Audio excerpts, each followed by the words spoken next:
హిందువులుగా చెప్పుకునే మనందరం జ్ఞానము అనే మాట వినంగానే సంస్మరించాల్సినటువంటి గ్రంథము వేదము. వేదమేవ ప్రమాణం, ఇది ఖచ్చితమైన నిర్ణయం. అందుకే ఆస్తిక నాస్తిక శబ్దాలను సశాస్త్రీయంగా నిర్వచనం చేయాలంటే వేద ప్రామాణ్యమును అంగీకరిస్తే ఆస్తికుడని, వేద ప్రామాణ్యాన్ని నిరాకరిస్తే నాస్తికుడని ఆ విధమైన విభాగం ఉంది.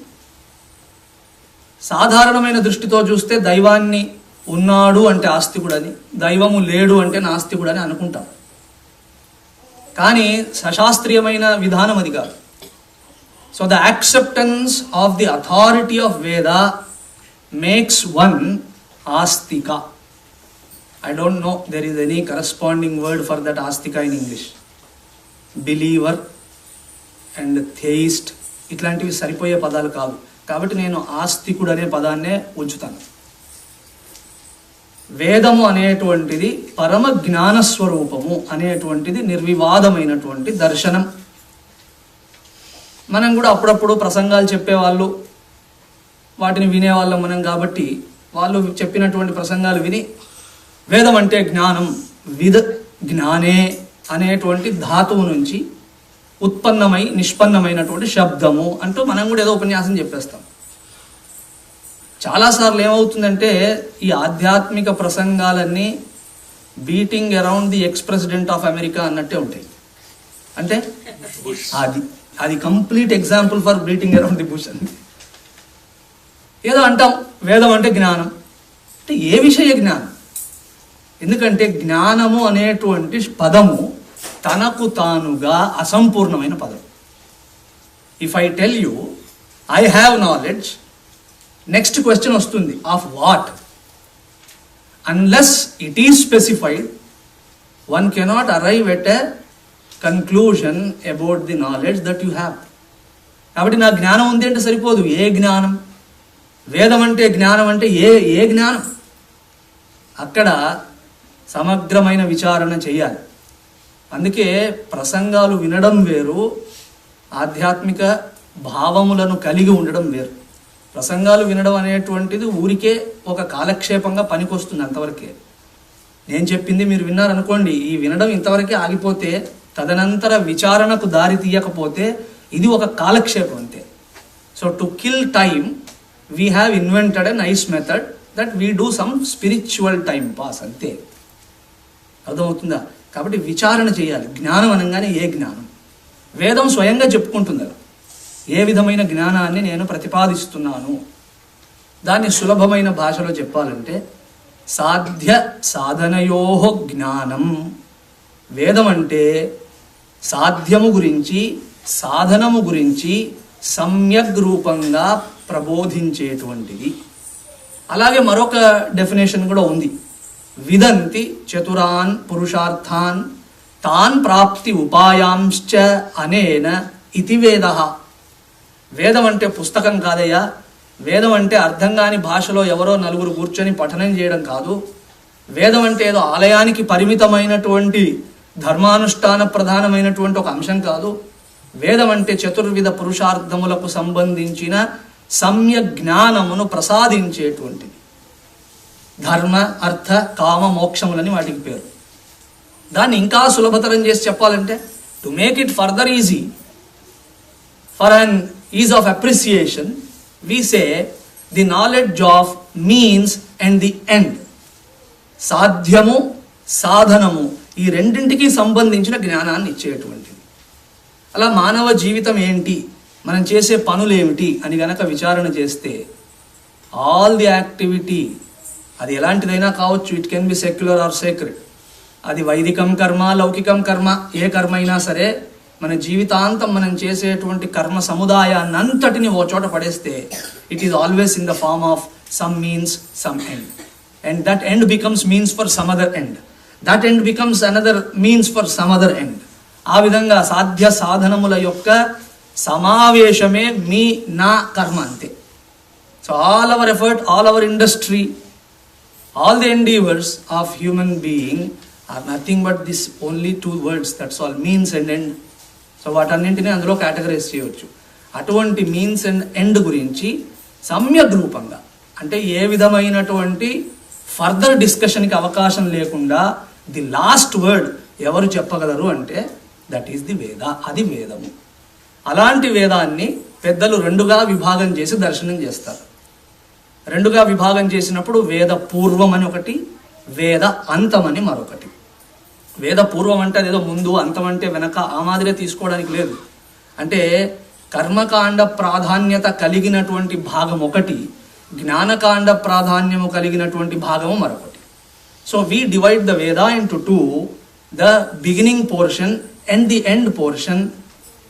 ఎక్కడ యాక్టివిటీ ప్రాధాన్యం ఉన్నదో, ఎక్కడ చెయ్యడము అనేటువంటిది ప్రధానమైన భూమికను వహిస్తుందో అది వేద పూర్వం అవుతుంది. ఎక్కడ తెలుసుకోవడం అనేటువంటిది ప్రధానమై ఉంటుందో అది వేదాంతం అంటారు. దాన్నే ఈజీగా చెప్పడానికి కర్మకాండ, జ్ఞానకాండ, దట్స్ ఇట్. అంటే కర్మ ప్రాధాన్యము, జ్ఞాన ప్రాధాన్యము.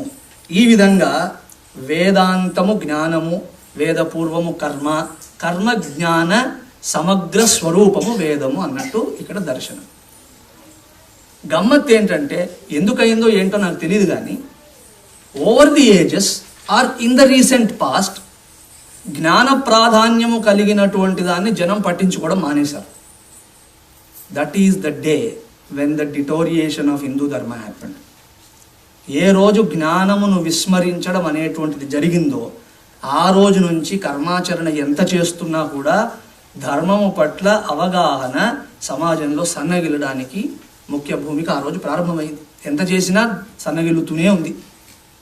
కాబట్టి ఇవాళ మనం ఇంతమంది ఇక్కడ కూర్చున్నాం కానీ వేదము అన్న మరుక్షణం మన తలలోకి ఒక యజ్ఞమో, ఒక యాగమో, 100 మంది పండితులు కూర్చొని ఏదో పాఠమో, పఠనమో ఇట్లాంటివే నడుస్తున్నాయి తప్ప వేదము యందు పరమజ్ఞానం ఒకటి ఉన్నది, ఆ జ్ఞానముకు సంబంధించిన చర్చ ఒకటి అక్కడక్కడ నడుస్తుందనేది తెలియదు. అండ్ శాస్త్రవాక్యం ఏంటంటే, జ్ఞానము గనక కర్మను సపోర్ట్ చేయకపోతే ఆ కర్మ వల్ల బంధనమే తప్ప ఆ కర్మ వల్ల సుఖం ఉండదు. అది వైదికం కర్మ అయినా సరే. Be very attentive. It can be వైదికం కర్మ as enjoined by Veda itself, as instructed by Veda itself. But still, if it loses the touch of knowledge and the wisdom, that karma will ultimately result in more bandhanam. కారణం ఏంటంటే కర్మకు జ్ఞానాన్ని ఇచ్చేటువంటి శక్తి లేదు. కర్మ అనేటువంటిది కొంత మేరకు మంచిదే కానీ అంతకు మిక్కిలిగా దాన్ని పట్టుకొని ప్రయాణం చేస్తుంది, ముందుకు తీసుకువెళ్ళజాదు. కాబట్టి పెద్దల యొక్క దర్శనం ఏమిటంటే వేదాంత స్పర్శ లేకుండా వేద పూర్వము యందే గనక తల మునకలై ఉంటే పరమ పదమని చెప్పబడేటువంటి తద్విష్ణోహ పరమం పదమని మీరు చదువుతుంటారే, అటువంటిది ఈ జన్మకు కాదు వందలాది జన్మలు ఎత్తినా అది పొందబడేది కానట్టుగానే ఉంటుంది. ఆచార్య శంకరులు భజగోవిందం అనే స్తోత్రంలో ఆ మాటను ప్రస్తావన చేశారు. ఏమని? జ్ఞాన విహీన సర్వమతేన ముక్తిం న భజతి జన్మశతేన భజగోవిందం భజగోవిందం గోవిందం భజ.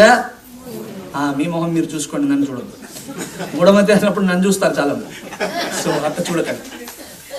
సో జ్ఞాన విహీన సర్వమతేన, మీరు ఏ కోణంలో చర్చ చేసినా సరే జ్ఞానము గనక లేకపోతే మీరు ఎంత కర్మాచరణ చేసినా వారు వాటన్నింటిని లెక్క పెట్టారు. కురుతే గంగా సాగర గమనం, గంగా సాగర గమనం కురుతే అపి. సాగర గమనం అంటే ఊరికే గంగలోకి వెళ్ళి మునక వేయడం కాదు. గంగ పుట్టిన గోముఖం మొదలుగా గంగ సముద్రంలో కలిసే గంగాసాగరం అని ఒక ప్రదేశం ఉంది వెస్ట్ బెంగాల్లో. అక్కడ దాకా ఉన్న ప్రతి క్షేత్రాన్ని చూస్తూ దొరికిన చోటల్లా, అవకాశం ఉన్న చోటల్లా మునుగుతూ వచ్చినా సరే కురుతే గంగా సాగర గమనం. వ్రత పరిపాలనం. వ్రత పరిపాలనం అంటే ఏమిటి? సత్యనారాయణ వ్రతం అని పెట్టుకోవద్దు. చాంద్రాయణాది కఠిన వ్రతాచరణ చేసినా సరే.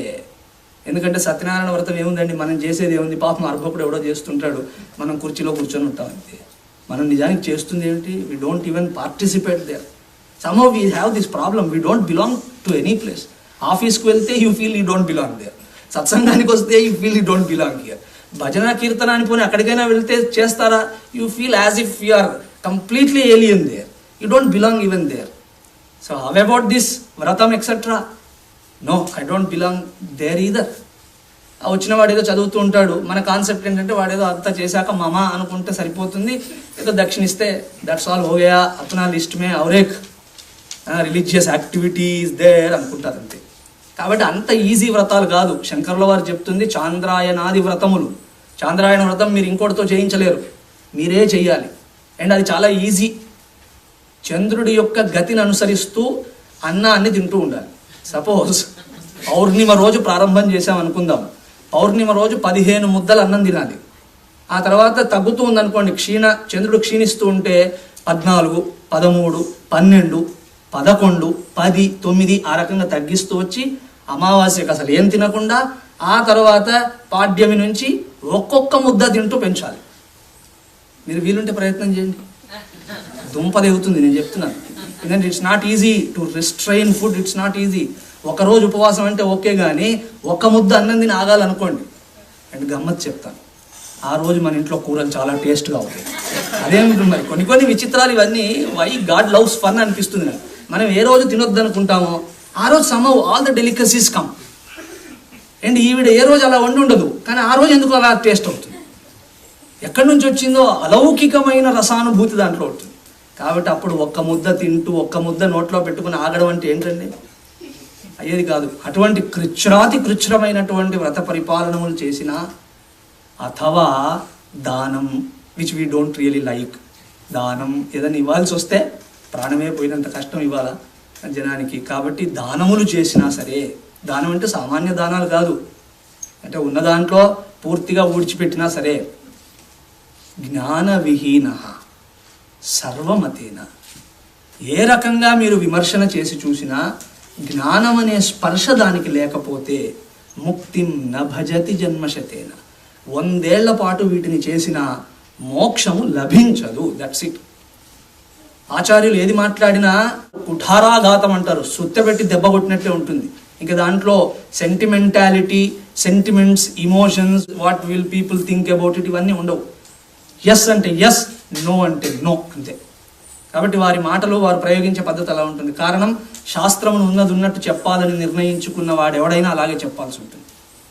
ఒక వైద్యుడిలాగా మన రోగాన్ని దూరం చేయాలనుకున్నప్పుడు ఆ రోగ నిదానమును ఏ మాత్రం నెక్స్ట్ ఒక ఆలోచన చేయకుండా చేయాల్సి ఉంటుంది. కాబట్టి ఆచార్యులు ఆ మాదిరి చెప్పున్నారు.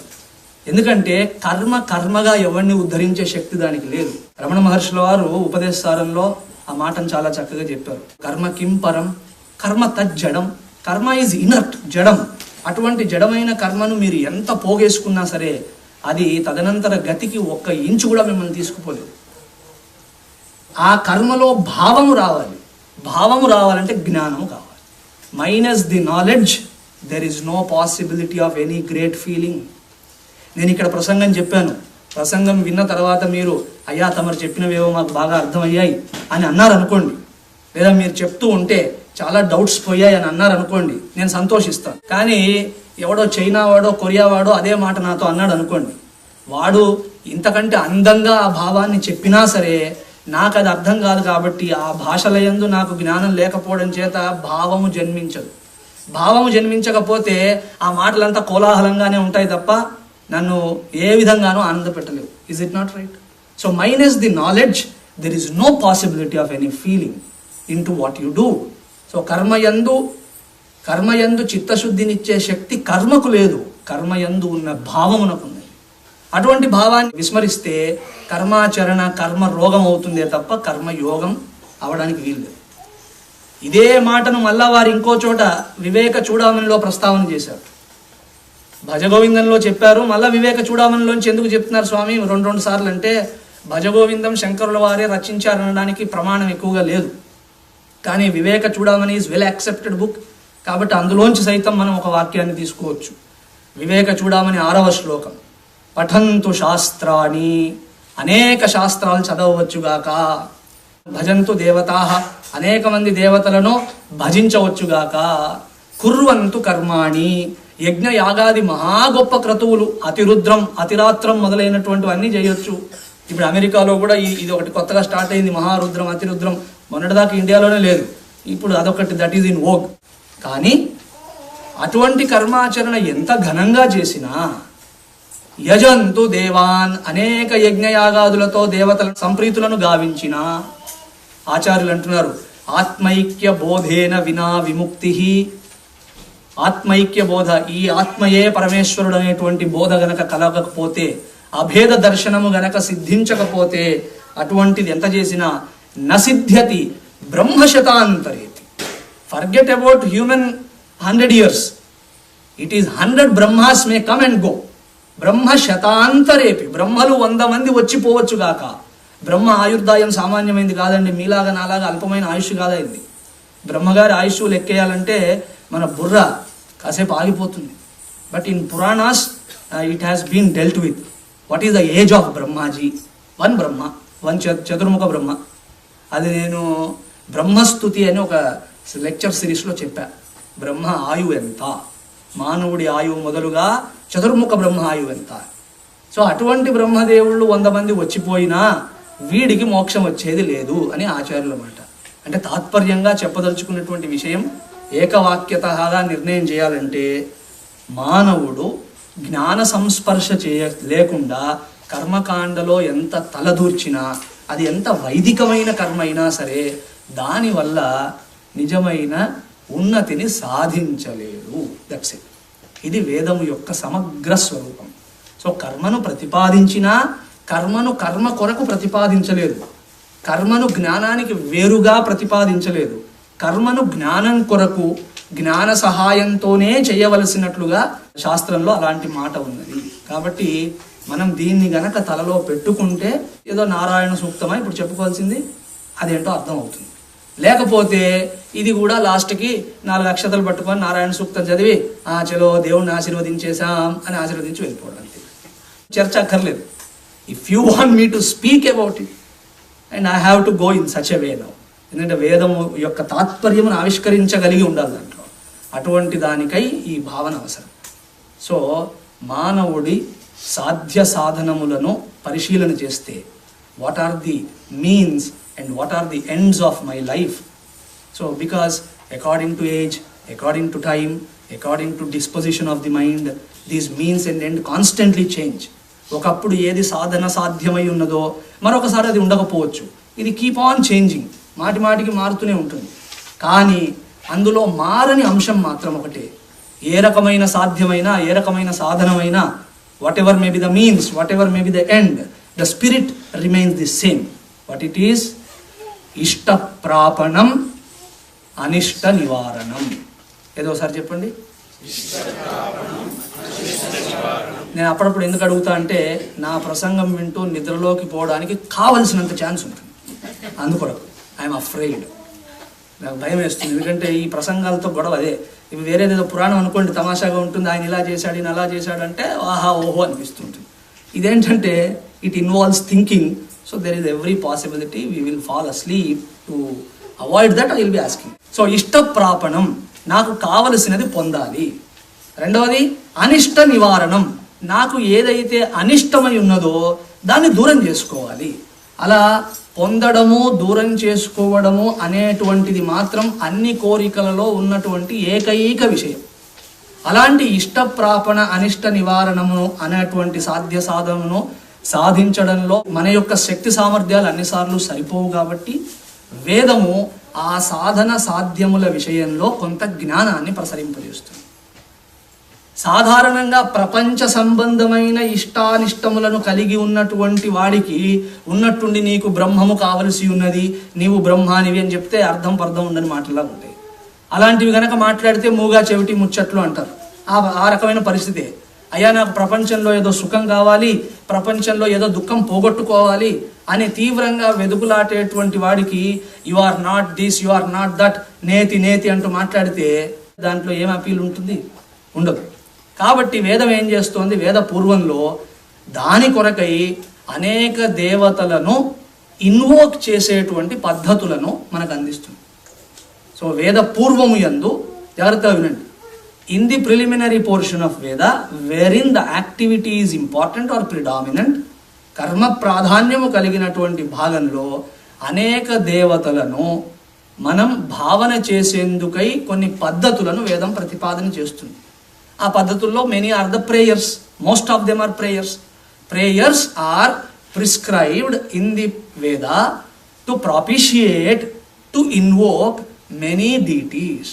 అలాంటి ప్రార్థనా సమూహములు, అనేక దేవతలను ప్రార్థిస్తున్నట్లుగా ఉండే రుక్కులు లేదా మంత్రాలు మొదలైనటువంటి వేదపూర్వంలో అతి ముఖ్యంగా కనిపించేవి.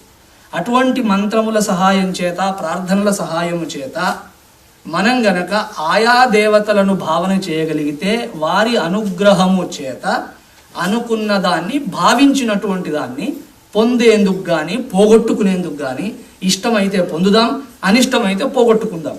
సో అలా పొందడం, పోగొట్టుకోవడం అనేటువంటి దాన్ని సాధించడం కుదురుతుంది అని వేదం చెప్తుంది.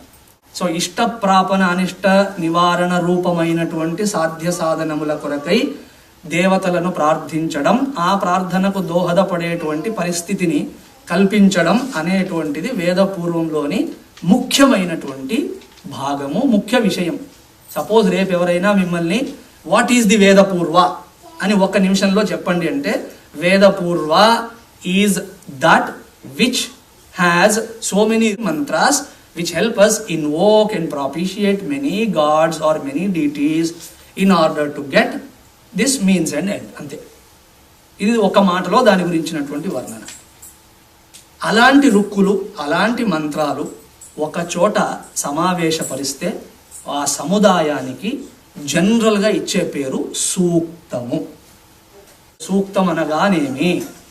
సూక్తం అంటే దేవతా స్తుతి రూపమైన కొన్ని మంత్రముల యొక్క సమూహం. 15 ఒక చోటికి తెస్తే శ్రీ సూక్తం అన్నారు. అలాగే మరికొన్నింటిని ఒక చోటికి తెస్తే పురుష సూక్తం అంటారు.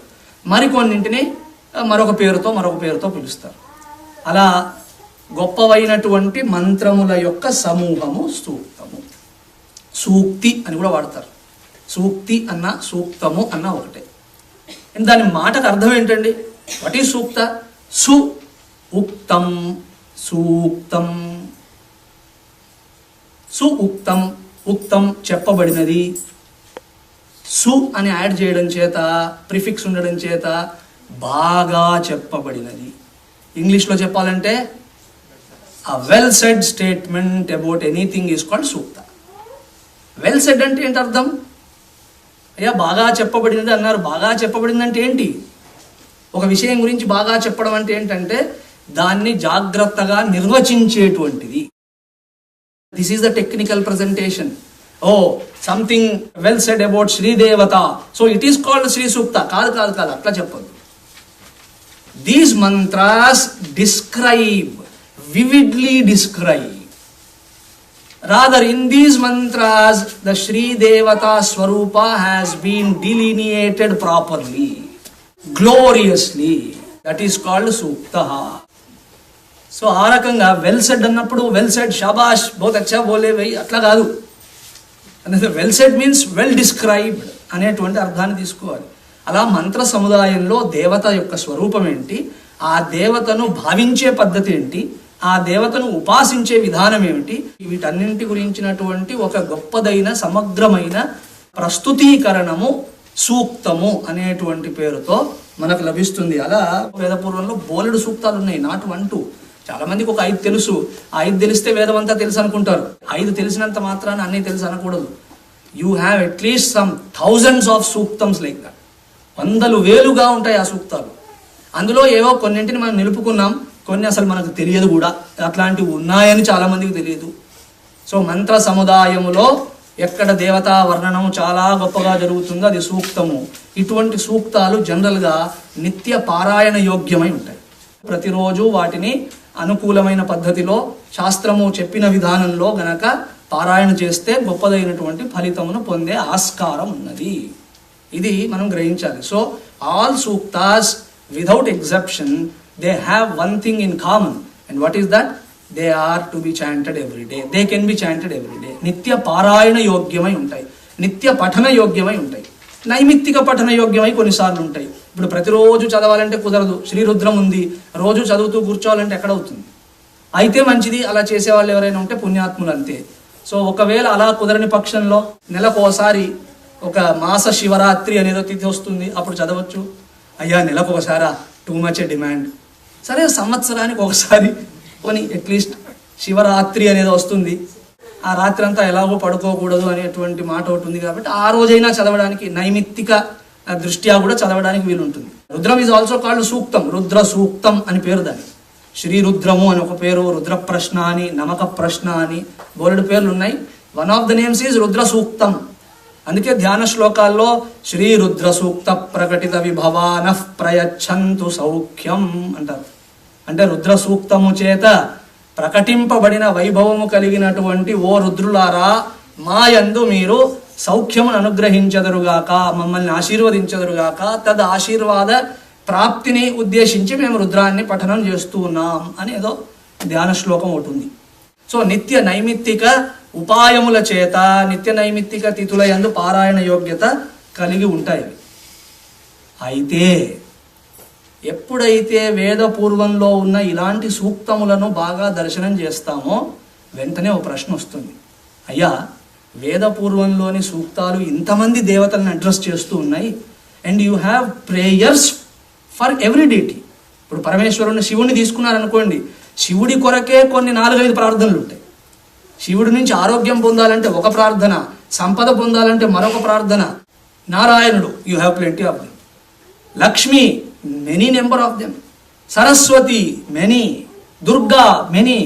ఈ విధంగా ఒక్కొక్క దేవతకే కొన్ని వందలుగా వేలుగా సైతం ప్రార్థనలు కనిపిస్తాయి. That is how it is.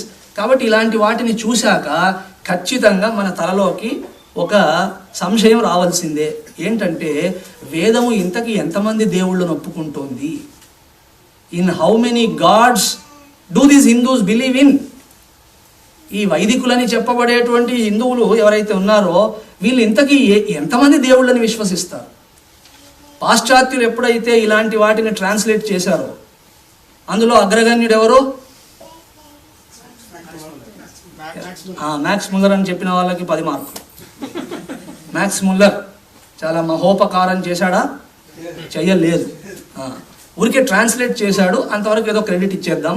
But ఆ ట్రాన్స్లేషన్ అంతా ఒక స్వార్థభూయిష్టమైన సంకల్పంతో చేసిన translation. His translations have made around the globe people believe that Hindus are more or less this polytheistic people and pagan worship అని ఒకటి ఉంది. క్రిస్టియానిటీకి అది అసలు పడదు. So they had many fights also, this paganism and Christianity. Paganism అనేది వాళ్ళకు సైతానును ఉపాసించే పద్ధతి అనే ప్రకారంగా దానికి మీనింగ్ ఇచ్చుకున్నారు వాళ్ళు. సో మోర్ ఆర్ లెస్ ఈ వీళ్ళ పరిస్థితి అంతే అనేటువంటి భావము ద్యోతకమయ్యే లాంటి వర్ణనే అక్కడ జరుగుతుంది. కానీ నేను ఒకరోజు కూర్చొని ఆలోచించా, ఆయన అలా కావాలని చేశాడో లేదో వదిలేద్దాం, ఎందుకంటే డెడ్ ఆర్ గుడ్ అట్లా అనుకుంటే మంచిది. పోయిన వారంతా మంచివారే, వాళ్ళతో మనకేం గొడవ, ఉన్న వాళ్ళతోనే గొడవ పడట్లేదు, వాడితో ఎందుకు అనుకొని వదిలేస్తాను. But I gave a thought, ఇలాంటి భావము నేను గనక ట్రాన్స్లేట్ చేస్తే రాదా అనుకుంటే వచ్చే ఆస్కారం ఉంది. ఎందుకు చెప్పనా? ఇన్ని స్తుతులు ఉండడం వల్ల, ఇన్ని సూక్తాలు ఉండడం వల్ల. మీకు తెలిసే 5 ఉన్నాయి. ఏంటవి? పురుష సూక్తం, నారాయణ సూక్తం, శ్రీ సూక్తం, దుర్గా సూక్తం, నీలా సూక్తం, భూ సూక్తం. సరిపోలేదా? అంటే ఇంతమంది ఉన్నట్టు ఒప్పుకోవాలి. ఇంతమందిని ప్రార్థించే పద్ధతులు ఉన్నాయి. మా దగ్గర కల్పశాస్త్రం అని ఒకటి ఉంది. వీటిని పట్టుకొని ఒక్కొక్క మంత్రానికి ఒక్కొక్క విధానం తయారు చేశారు వాళ్ళు. So ultimately it has resulted in a big ocean of ritualism, and each deity is separate and same deity is invoked in various forms. ఇంత చూశాక బుద్ధుని ఎవరికైనా వేదంలో చాలామంది దేవతలను పూజించే పద్ధతి ఉన్నట్టు స్పష్టంగా కనిపిస్తుండడం చేత అనేక మంది దేవతలు ఉన్నారు అనడంలో ఎలాంటి వికల్పం వస్తుంది? వికల్పంకి రాదు, మేబీ అన్నట్టు ఉంటుంది. కానీ అక్కడ మనం జాగ్రత్తగా అన్వయం చేయాలి.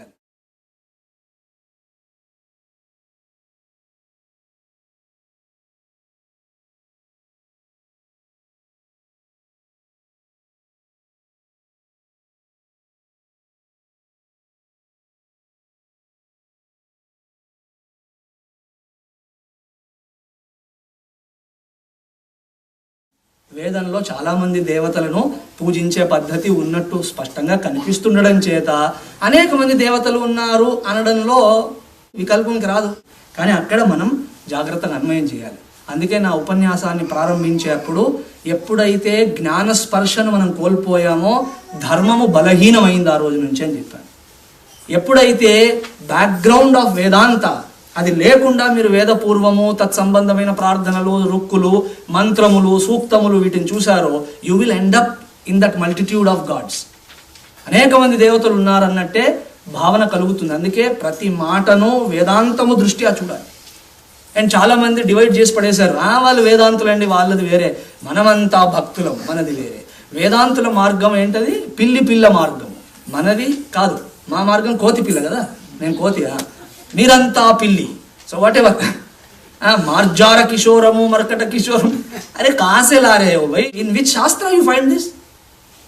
Somebody would have invented out of his head. That's okay. Can you show me in Pramana Shastra? Pramana Shastram యందు అందుకు దానికి సంబంధించిన మాటే లేదు అసలు. కానీ somebody cooked a story that ఇట్లా ఉంది, వాళ్ళు చాలా కఠినంగా ప్రయత్నించాలి. మనకు ఆ బాధ లేదు. మనం ఊరికే భగవంతుడి నామజపం చేద్దాం. ఆయన వన్ ఫైన్ డే ఆయన మూడు బాగున్న రోజు చూసి వీడెవడో భవసాగరంలో ఇబ్బంది పడుతున్నాడని వాడి జుట్టు అది పట్టుకొని లాగేస్తాడు. That's it. They make some story. ఇది భావం. ఇలా చేయడం వల్ల వేదాంతాన్ని దూరం తోసేస్తూ పోయారు. చివరికి తోసి they have formed a notion. Otherwise they have contributed for a notion that Vedanta is a later addition to Veda అనే పరిస్థితి తెచ్చారు. The Upanishads are not in the Veda itself, but they were the later additions by some great scholars or whoever. ఇది academic సర్కిల్స్లో ఇవి చర్చలు నడుస్తూ ఉంటాయి. మనం ఇలా భక్తి అది కూర్చుంటాం కాబట్టి మనకు ఆ గొడవ రాదు, కానీ గుళ్ళలో కూర్చొని చెప్పుకుంటాం కాబట్టి ఇవి రావు. If you go to any religious institution or the colleges wherein religion is taught, if you go to that religious chair and ask him, he has these things. And blessed am I, అలాంటి వాళ్ళందరితోనే మాట్లాడతారు. కాబట్టి academic సర్కిల్స్లో Hindu ధర్మం గురించి ఏం మాట్లాడతారో నాకు తెలుసు. వాళ్ళకి ఇలాంటి అయోమయాలన్నీ తలలో చేరి ఇవన్నీ లేటర్ ఎడిషన్స్ అండి, వాస్తవానికి ఇవి లేవనే పరిస్థితి తెచ్చుకున్నారు. వేరాజ్ ఇట్ ఈస్ నాట్ కరెక్ట్. అది జరిగిన కారణం ఎందుకయింది అలా? మనమే జ్ఞానాన్ని దూరం తోసిన మరుక్షణం ఇదన్నీ అనేక దేవతారాధన అన్నట్టు ఒక పరిస్థితి కల్పింపబడింది. కానీ జాగ్రత్తగా మనం ప్రశ్నిస్తే హిందువులు ఎంతమంది దేవుళ్ళను పూజిస్తారు అంటే నిర్వివాదంగా చెప్పాల్సిన జవాబు ఒక్కటే, ఎంతమందిని కాదు, ఎంతో మందిని కాదు,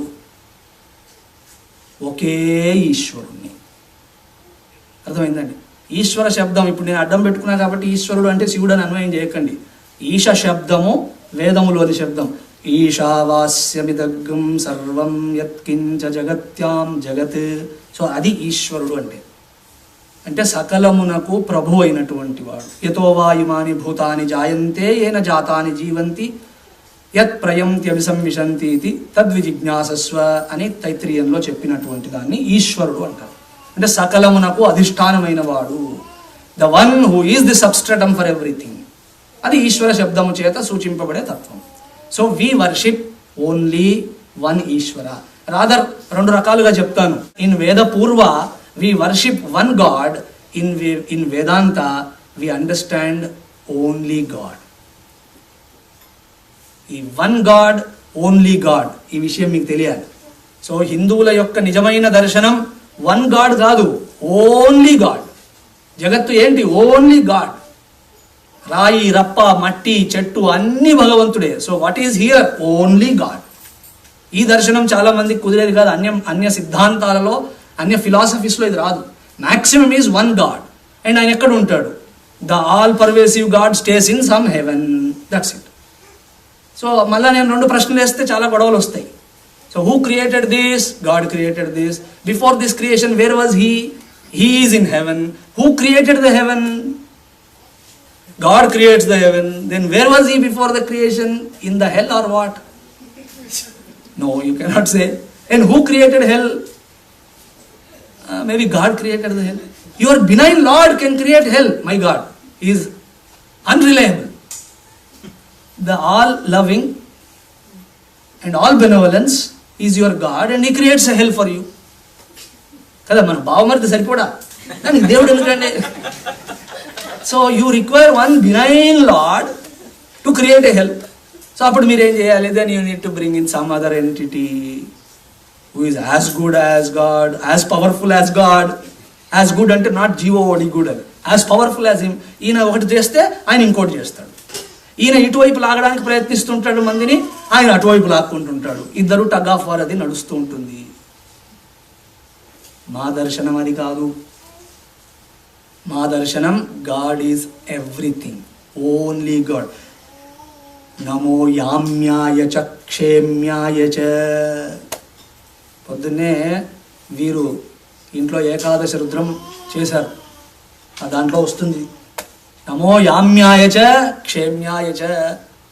కానీ we are so obsessed with the karma. ఆ టైంలో యామ్యాయ క్షేమ్యాయ పోదు.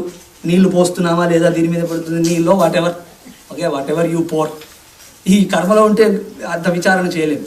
యామ్యాయ చ, one who is obtained in Yamaloka. క్షేమ్యాయ, సేమ్యాయ అనేరు, సేమ్య అంటే వేరు, ఇది క్షేమ్య, క్షేమము. One who is obtained in స్వర్గ.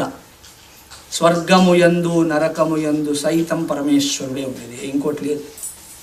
వాట్ ఏ భావన it is, what a tremendous insight it is to say that God is obtained anywhere, everywhere. All you need is one I to behold his presence. అంతే. యమలోకంలో కూర్చున్నా ఈశ్వరుడు అక్కడ ఉంటాడు, ఆయన లేనిది ఎక్కడా లేదు. ఇన్ఫ్యాక్ట్ యమ సదనం ఈజ్ ఆల్సో ఈశ్వర. అయ్యో అదేంటండి అశుభం అమంగళం. అమంగళం ఎలా అవుతుందండి? రోగాన్ని తీసేసే వైద్యాలయం ఎలాంటిదో యమలోకం అలాంటిది. మనం చేసిన పాపాలని ప్రక్షాళన చేసే ప్రదేశం పరమ శుభం అంటారు. అశుభం అని ఎందుకు అనుకోవాలి? మనలోని రోగాన్ని క్లీన్ చేసి పడేస్తుంది అది. So how can you say that this is అశుభం? నో వే.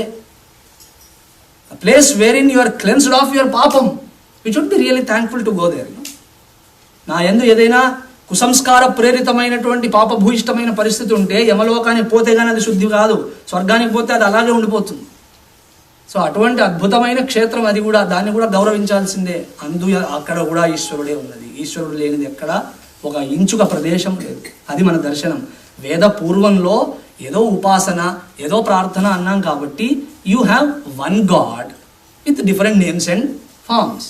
సో మీరు ఏ దేవుణ్ణి పూజించినా, ఏ స్తోత్రము చేసినా భగవంతుడిలోని ఒక అంశాన్ని స్తోత్రం చేస్తున్నారు. ఇది మీ మనసులో బాగా నిలబడి ఉండాలి. అదర్వైజ్ మనం అలాంటి ప్రశ్నలు వేరే వాడికి జవాబు చెప్పగలమో లేదో తెలియదు, కానీ మనకు మనం చెప్పుకోలేము. మొదలు మన పిల్లలకు అసలు చెప్పలేము. కాబట్టి మనం ఇతరులతో ఆర్గ్యుమెంట్స్ చేసి చెప్పే పరిస్థితి అక్కర్లేదు, కానీ మన మనస్సుకి మనం జవాబు చెప్పాలి. మన పిల్లలకు మనం చెప్పుకోవాలి. మన పిల్లలు అడుగుతారు, ఏంటయ్యా ఇవాళ ఆంజనేయుడు పూజిస్తావు, రేపు దుర్గాదేవి అంటావు, ఎల్లుండి ఇంకోరిని అంటావు, ఎంతమంది ఉన్నారు? అంతా కలిపి ఒకటే. ఒకే తత్వము యొక్క అనేక స్వరూపములను, అనేక గుణశక్తులను ఆరాధన చేసేప్పుడు రకరకాల పేర్లతో పిలుస్తాం. కాబట్టి నానాత్వము, బహుదేవతారాధనము మొదలైనటువంటివి కల్పితములే తప్ప, కల్పితం అంటే బూటకం అని కాదు, అంటే ఒక ప్రయోజనాన్ని ఆశించి తయారు చేయబడినవే తప్ప అవి వాస్తవము కాజాలవు అని తెలుసుండాలి. ఎలాగైతే ఇప్పుడు నేను ఒకడిని ఉన్నాను, ఐఎమ్ ఎ గివెన్ ఇండివిజువల్, నేను ఇక్కడ మాట్లాడుతుంటే ఐ బికమ్ స్పీకర్. అలాగే నేను కిందికి దిగాక వన్ అమాంగ్ యూ. అలాగే నా కుమారుడి దగ్గరికి వెళ్తే తండ్రిని అవుతాను, నా భార్య దగ్గరికి వెళ్తే భర్తను అవుతాను, మరొకరి దగ్గరికి వస్తే గురువుని అవుతాను. ఇన్ని రకాలుగా వ్యవహరిస్తూ ఉంటాను. సో నాలో జ్ఞానమును గనక మీరు ట్యాప్ చేయాలనుకుంటే, so if you are seeking knowledge from me, అప్పుడు మీరు నాలోని తండ్రినో తాతనో ట్యాప్ చేస్తే కుదరదు, నాలోని ఆచార్యుణ్ణి ట్యాప్ చేయాలి. సో అప్పుడు మీరు ప్రార్థించాల్సింది ఎవరిని? నా కుమారుడి పేరు రాము అనుకోండి, రాము గారి తండ్రి గారు మాకు జ్ఞానాన్ని ఇవ్వండి అంటే అయిపోయింది. రాము గారి తండ్రి గారు అనగానే the status which you have invoked is not suitable for knowledge. అర్థమవుతుందా? So what is that you should invoke in me? What status? హే ఆచార్య మాకు బోధించండి, ఆ మాదిరి ప్రార్థించాలి. సో అలా ఒకే ఈశ్వరుడి యొక్క అనేక శక్తులకు అనేక పేర్లు ఉన్నాయి. మనకు ఏది అవసరం ఉంటే ఆ స్టేటస్ని, ఆ శక్తిని ప్రత్యేకంగా భావన చేసేందుకు ప్రార్థనలు ఉన్నాయి తప్ప ఈ ప్రార్థన ఈ ఫలాన్ని ఆయనకు చేశాను కాబట్టి ఒకే ఈశ్వరుడు కాదనుకోవద్దు. మీరు ఎవరిని ట్యాప్ చేస్తున్నా the individual remain the same. మీరు తండ్రి అన్నా, తాత అన్నా, ఆచార్యుడు అన్నా, ఇంకోటన్నా the person is same, the manifestation is same. సమజ్ మే ఆ రా? అలాగే మీరు దుర్గాని పూజిస్తున్నా ఆవిడ వేరు పరమేశ్వరుడు వేరు అనేరు కాదు. పరమేశ్వరుడు యందు ఒక శక్తి, సరస్వతి అంటే ఒక శక్తి, శివుడు అంటే ఒక శక్తి, విష్ణువు అంటే ఒక తత్వం, ఆ మాదిరి రకరకాల తత్వములను ప్రత్యేకించి ప్రార్థనలు చేస్తున్నామే తప్ప అంత మాత్రం చేత వైవిధ్యము నిజంగా ఉందని అనుకోవడానికి లేదు. ఇది కేవలం ఉపాసకానాం హితార్థాయ ఇది, అంటే పూజించేవాడి హితము కొరకై. అందుకే నేను అప్పుడప్పుడు చెప్తాను, only in our religions we have prayers, specific prayers to address the specific need. మరి మిగతావి స్ప్రేయర్స్, అర్థమైందా? అవి ప్రేయర్స్ కాదు, స్ప్రేయర్స్. మీ ఊళ్ళో ఈ డౌన్ టౌన్స్కి వెళ్తుంటే ఏవేవో రాసుంటాయి గోడల మీద, ఇలా ఇలా. వాళ్ళు వేసేవాళ్ళు ఎలా వేస్తారు?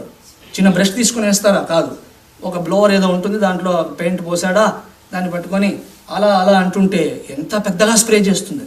సో దాంట్లో పాయింటెడ్గా ఏమి ఉండదు, ఇంత విశాలంగా అది స్ప్రే చేస్తూ పోతుంది. అలా అన్యమైన సంస్కృతిని చూస్తే అది స్ప్రేయరే. మన దగ్గర ప్రేయర్ ఉంటుంది, ఏం కావాలో దాన్ని ట్యాప్ చేయొచ్చు. అయ్యా నాకు విద్య కావాలి, దెన్ సరస్వతి, శారదా, హయగ్రీవ స్వామి, దక్షిణామూర్తి, ఈ మాదిరి చెప్పబడింది. నాకు ఆరోగ్యం కావాలి, అశ్వినీ దేవతలు, ఆ తర్వాత ధన్వంతరి మొదలైనటువంటి దివ్య రూపాలు ఉన్నాయి. అలాగని నేను విద్యకు ప్రార్థించేది వేరు, ఆరోగ్యానికి ప్రార్థిస్తుంది వేరు, అలా కాదు. ఒకే ఈశ్వరుడి యొక్క అనేక శక్తులను భావన చేస్తున్నాను అనేది మనకు తెలిసి ఉండాలి. అందుకే ఒకే ఈశ్వరుడు అనే భావాన్ని వేదాంతులం మేం చెప్పడమే కాదు, వేద పూర్వంలో సైతం ఘంటాపదంగా నొక్కి చెప్పారు. వేదపూర్వం అంటే ఎక్కడ కర్మకాండ కొరకై బహుదేవతారాధన ఉన్నదో, ఎక్కడ ప్రార్థన ఉపాసన మొదలైన వాటి కొరకై అనేక దేవతలు వారి రూపములు నామములు అతి విశేషంగా ప్రతిపాదింపబడ్డాయో, అటువంటి వేదపూర్వం ఋగ్వేదంలో ప్రారంభమైనటువంటి మంత్ర సముదాయంలోనే ఈ భావాన్ని దృఢపరుస్తూ వేదపూర్వమే ఘంటాపదంగా చెప్తుంది. అండ్ అది చాలా well known Mantra. Rigveda first book 164th portion and 46th మంత్ర. ఇది చాలామంది చాలా సభల్లో ఉటంకిస్తూనే ఉంటారు. అదేమిటది? అనేక మంది దేవతల్ని, వైదిక దేవతలని పేర్లు తీసుకుంటూ ఇంద్రం, మిత్రం, వరుణం, అగ్నిమాహురత, దివ్యస్స, సుపర్ణో గరుత్మాన్, ఏకం సత్, విప్రా బహుదా వదంతి, అగ్నిం యమం మాతరిశ్వానమాహు. ఇది వేదాంతంలోంచి రాలేదు, వేద పూర్వంలోంచి వచ్చింది. ఏమంటుంది? ఇంద్రం, ఇంద్రుడు అని, వరుణుడు అని, అగ్ని అని, గరుత్మంతుడని, సుపర్ణుడని, యముడని, వరుణుడని, మాతరిశ్వుడని అనేకమైన దేవతలు అనేకమైన నామాలతో ఇంత కర్మకాండ చేస్తున్నా ఏకం సత్, ఉన్నది మాత్రం ఒకే ఈశ్వరుడు. విప్రాహ, వేదము యందు సునిశ్చితమైన జ్ఞానము కలిగిన వారు బహుదా వదంతి, ఈ కర్మకాండను ఉపాసనను దృష్టిలో పెట్టుకుని అనేకంగా చెప్తారే తప్ప చెప్పడం వరకే, అంతేగాని ఇది వాస్తవంగా అనేకంగా ఉన్నదనే భావన తగినది కాదు. అలాగే ఇంకొక మహానారాయణ ఉపనిషత్తులు అయితే ఉంది, అది కొంతమంది పురాణంలోంచి వచ్చింది అంటారు. ఒక శ్లోకమో మంత్రమో ఉంది. ఎవరైనా పెద్దలు ప్రత్యేకించి జ్ఞానులు, యతులు, సన్యాసులు ఇలాంటి వారు వస్తే చెప్పేటువంటి ఒక మంత్ర సముదాయం ఉంది. వారిని ఆహ్వానించే అప్పుడు నా కర్మణ న ప్రజయ అంటూ చెప్పి చివరలో యో వేదాదౌ స్వరః ప్రోక్తో వేదాంతే చ ప్రతిష్ఠితః తస్యః ప్రకృతిలీనస్య యః పరః స మహేశ్వరః అని అంటారు. ఇది అప్పుడే కాదు, ఎప్పుడైనా చెప్పవచ్చు. మంగళకరమైనటువంటి భావాన్ని ప్రకటించేటువంటి మంత్రమే అది కూడా. యః వేదాదౌ స్వరః ప్రోక్తః వేదాంతే చ ప్రతిష్ఠితః, the one who is highly prized in Vedapurva, one who is established in Vedanta, the end portion of Veda, atanu maheshwaraha, sa mahan ishwaraha, mahashchasau ishwaraha, atadu అన్నింటికంటే పెద్దవాడు, అంటే అన్నింటినీ అతిక్రమించినవాడు, అలాగే అన్నింటి యొక్క ప్రభువు అయి ఉన్నటువంటి వాడు మహేశ్వరుడు. ప్రకృతి లీనమయ్యాక కూడా మిగిలి ఉండేటువంటి వాడు. అంటే ఈ జగద్వ్యాపారం అంతా వెనక్కి వచ్చాక, when the resolution of this మహాజగత్ also resolution happens, at that time he remains. ఆ విధమైనది ఉంది. అక్కడ మనం గ్రహించాల్సింది ఒకటి, వేద ఆదిలో చెప్పినదే వేదాంతంలో చెప్పినది, ఈ రెండు ఒకటే. ఏమిటది? ఒకే పరమేశ్వరుడు అనేటువంటి భావాన్ని వేద పూర్వము యందు వేదాంతము యందు సుప్రతిష్టమై దర్శనమిస్తుంది. సో మిమ్మల్ని ఎవరైనా ప్రశ్నిస్తే అయ్యా మీరు ఎవరిని పూజిస్తారు అంటే వెంటనే చెప్పాల్సిన ఆన్సర్ ఏంటి? మేము భగవంతుణ్ణి పూజిస్తాం, దట్స్ ఇట్. అంతేగాని మేము రాముడిని పూజిస్తామండి, మేము కృష్ణుని పూజిస్తాము, ఈ రాముడు కృష్ణుడు ఏంటండి మేల్ చావినిజం ఇదంతా, మేము అమ్మవారిని పూజిస్తాం, ఏ సబ్ చూడో. మీరు అమ్మవారిని పూజించట్లేదు, రాముణ్ణి పూజించట్లేదు, కృష్ణుని పూజించట్లేదు, మీరు భగవంతుని పూజిస్తున్నారు. ఈ దర్శనము రాకపోతే I'm telling you very plainly that మతము ఇవన్నీ పైనే ఉంటాయి, దాని లోతుల్లోకి వెళ్ళలేం. దానిలో చెప్పిన అద్భుతమైన తత్వాన్ని మనం ఏనాటికి దర్శించలేము. నేను ఇంతే ఉంటానండి. For me Rama means mister Rama, Krishna means mister Krishna. Mister Krishna అంటే వాట్ ఐ మీన్ ఈస్ ఆ పర్టికులర్ బిఎంఐ కాంప్లెక్స్ అని.